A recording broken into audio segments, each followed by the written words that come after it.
if you're an actor, you at some point get hypothermia. It's just kind of like part of the job. Emilia, tell how, because it was so funny when I was so worried, and you go like, I have done this for years. You have a whole system using those hot packs, right? Yeah, so I basically just covered my whole costume on Game of Thrones, especially. All of them, we just had the sticky heat pads absolutely everywhere, and then you'd get the hand warmers that you shake and put them everywhere, in your shoes, up your sleeve, down your back. The first couple of seasons was desert, baking hot.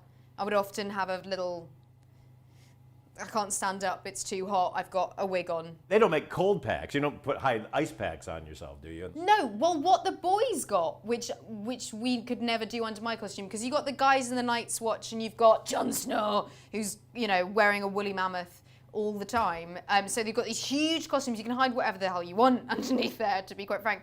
So when we were shooting things in a hot country, when they had all of those things, they had this pump, that pumped, that like had its own little generator that was attached into the costumes that used to pump cold water into these pipes and cool them all down. So they would be underneath these huge things with this weird kind of cooling system.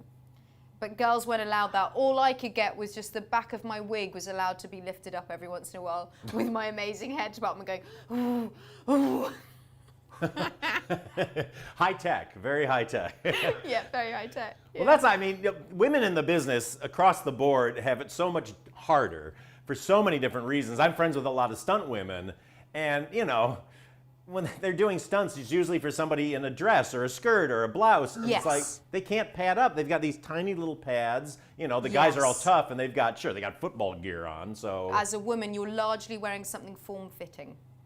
And so the form-fittingness, yes, doesn't really allow for padding if you're doing stunts, or heating things if you're cold, or cooling things if you're hot, all of those things. So yeah, you just have to kind of pick your moments and waft where appropriate. Yes, exactly.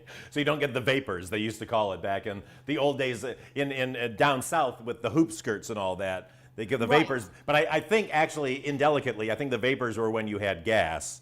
And, Oh, excellent. and it got trapped in your gown and could only come up through here. So there you go, Edinburgh. There's a fact. Just waft it at the people you don't like. What's she doing? Oh, I'm just dancing. Don't go over there.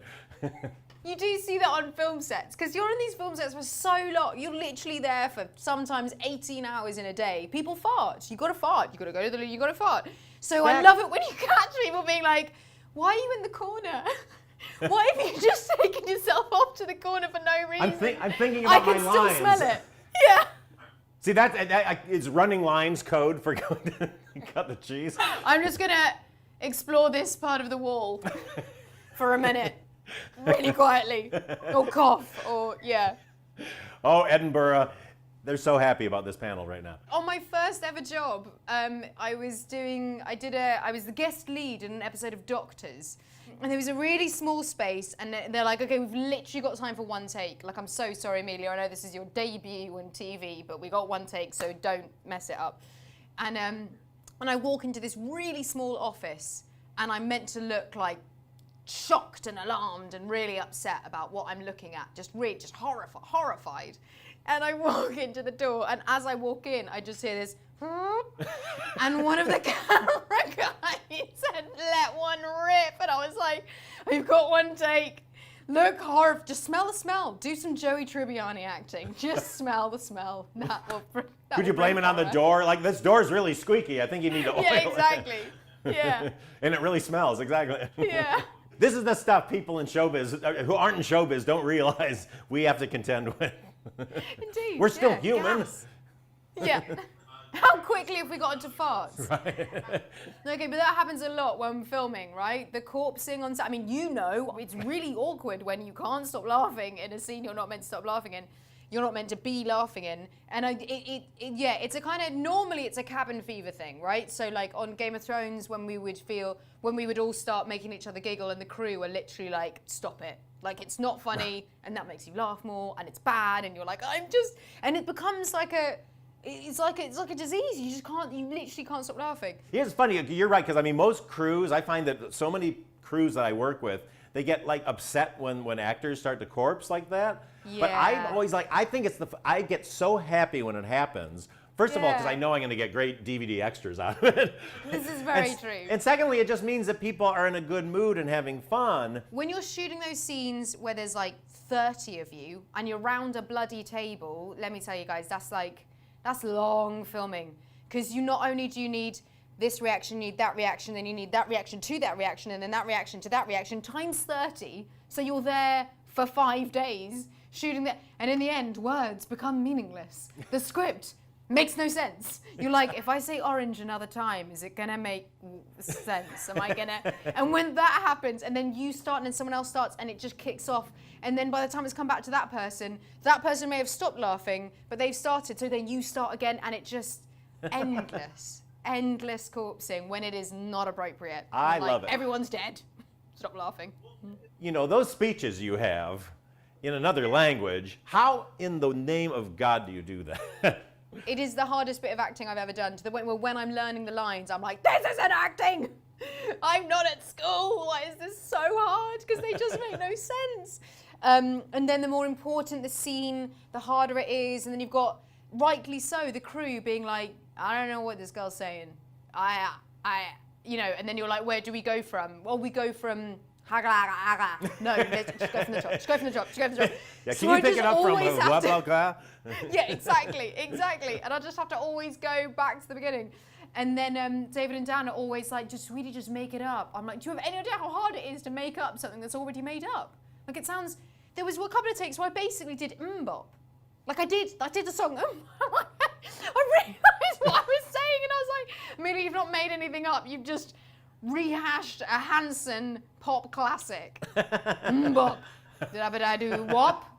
Again, on Last Christmas, and just on learning different stuff, you know, one of the big things in Last Christmas was that your character was a singer. Flash forward, when the script came in, I was so excited for this part for you, and we met with you, and you wanted to do it. We made the deal and everything, and that was only the moment when I went, oh, she's got to sing in this. I wonder if she can sing. But then you could. Yeah. No, it was, there was so many things about this part that were just so close to home. And singing was one of them, because I love singing. I'm probably saying this because I don't sing as much as I act, but I am at my peak happiest when I am singing. It's like, it's just entirely my just most joyful place to be. Yeah, because I was kind of like, oh, I wonder if she can sing. And then I looked online and I found the Dolce & Gabbana ad you did, which is, if anybody's not seen it, it's the most delightful ad. You're just so great. Similar to learning Dothraki. So, I mean, I don't know if you want to talk about this or not, but, you know, when we first met, you know, or actually when we had lunch that day at Wilton's to talk about the role, that was when you first told me that you had an extra connection to what this character was going through. Yes, with my brain hemorrhages. Yes. I was so shocked and surprised. I mean, now you wrote that beautiful article for the New Yorker and all that, and you've got your amazing charity now. So yes, same but that must have been really, really, you know, difficult and interesting and everything about it.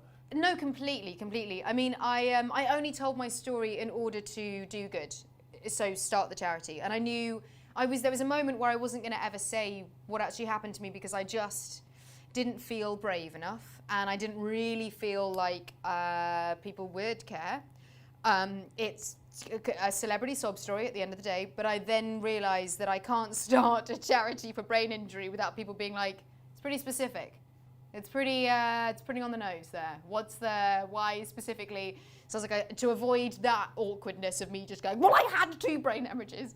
I thought, let's do this properly. Okay, fine, I will say my story, and that will be that, and then the charity will be born, and then I can go on and do good. I'm just going to bore you for a second, but during COVID, we launched and created an online clinic for brain injury recovery, because the whole thing with SameU is brain injury recovery, which is a very blank space right now. Like, there's not a lot of eyes on it. People don't truly understand how impactful recovery can be, specifically with brain injury. It can literally make or break someone's life that they have been lucky enough to survive a brain injury to live. And this online clinic is called Enroll, and what we realized is that during COVID, a lot of people who have brain injuries are going to be leaving hospital early because of COVID patients coming in. So that's a shocking thing to happen because already you don't get enough time in hospital when you have a brain injury. So we started an online clinic whereby people who were leaving hospital early could still get the care that they needed. And it kicked off in the most beautiful way. And all of these incredible things have come out of it. And it's become something that we're desperately trying to get the funds to make long lasting and to have forever and ever. Amen. It's coming to an end now because the coffers are empty. So now we are, we're trying to do all that we can to make sure that it's something that is implemented and repeated so that people, wherever they are in the world, whatever they feel, they can get the care that they need. Wow. And can people donate to this through Same You? They can. They can donate. Promote it. Come on, promote it, Emilia. It's a great charity. Donate! It's such a great charity. Please donate. To Same You. Same You. Go to sameyou.org. What's the website? Sameyou.org. There we go. Because, it's a scary time for charities all over. Same You has sadly not been an exception, but I have faith. I believe that people are going to want to help people who are really struggling. So, Yep. Well, God bless you. God bless you, Emilia Clarke. You're on fire.